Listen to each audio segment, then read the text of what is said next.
Assalamualaikum warahmatullahi wabarakatuh. Selamat pagi, siang, sore, dan malam, dimanapun Anda berada. Hari ini kita akan membahas tentang pengertian dan fungsi paragraf bersama saya, Dr. Maria Khalifa, Sarjana Sastra Magister Pendidikan. Teman-teman mahasiswa program studi Pendidikan Guru Sekolah Dasar Universitas Terbuka, pengertian dan fungsi paragraf yang akan kita bahas di sini. Yang pertama adalah definisi dari paragraf. Jadi paragraf adalah suatu bentuk pengungkapan gagasan yang terjalin dalam rangkaian beberapa kalimat. Sedangkan menurut Semi 2007 dan Arifin 2008 menyatakan bahwa paragraf adalah seperangkat kalimat yang mengacu pada satu topik. Kalimat-kalimat dalam paragraf memperlihatkan kesatuan pikiran yang mempunyai keterkaitan dengan kalimat satu dengan yang lain.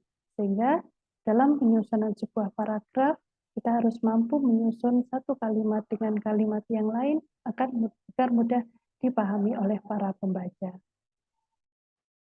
Apa saja fungsi paragraf? Ada 7 poin yang disampaikan dalam modul ini. Yang pertama adalah sebagai penampung dari sebagian kecil jalan pikiran atau ide pokok keseluruhan karangan. Yang kedua adalah memudahkan pemahaman jalan pikiran atau ide pokok pengarang.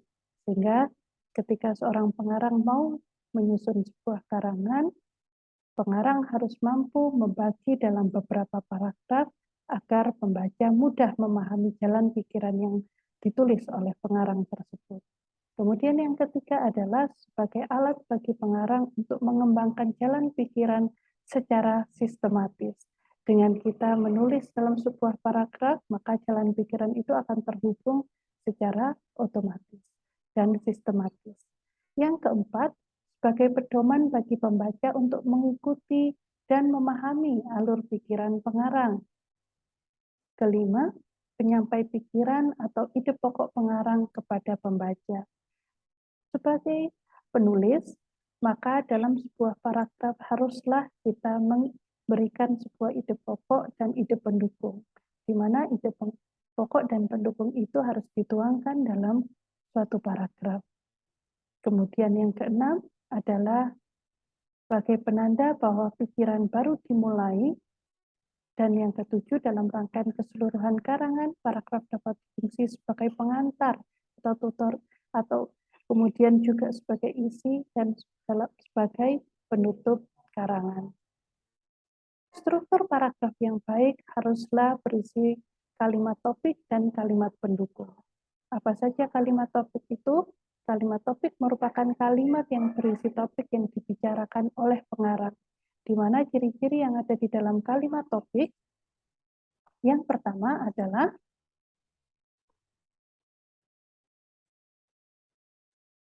mengandung permasalahan yang potensial untuk diperinci.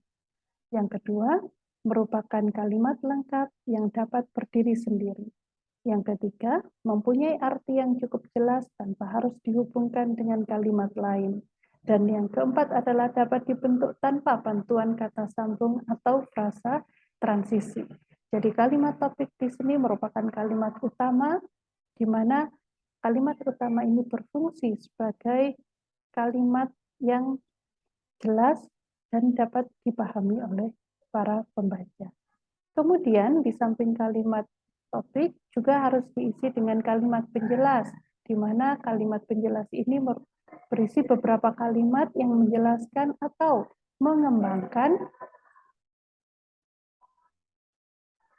lebih lanjut kalimat topik.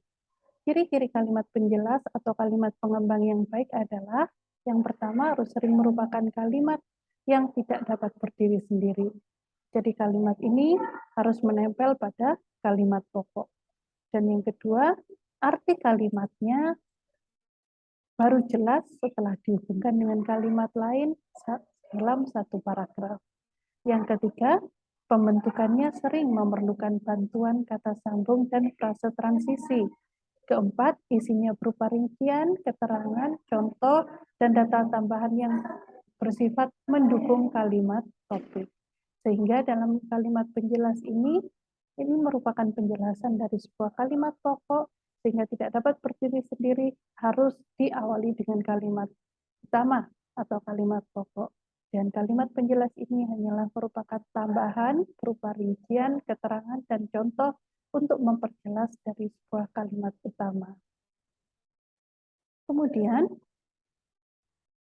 bagaimana syarat paragraf yang baik? Paragraf yang baik haruslah memiliki kesatuan dan kepaduan. Kesatuan atau kohesi adalah sebuah paragraf yang hanya mengandung satu gagasan utama yang diikuti oleh beberapa gagasan pengembang atau penjelas. Dan kepaduan atau koherensi adalah sebuah paragraf yang padu dapat dicapai jika jalinan kalimat-kalimatnya terangkai secara baik. Pada modul sebelumnya, kita sudah mempelajari tentang bagaimana menyusun kalimat yang efektif. Maka, dalam sebuah paragraf di sini, hendaknya kita juga menjalin kalimat-kalimat itu agar terangkai secara baik dengan pemilihan kata atau diksi yang tepat.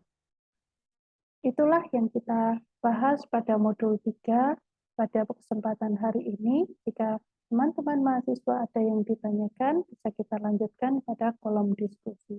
Sekian dari saya, terima kasih. Wassalamualaikum warahmatullahi wabarakatuh.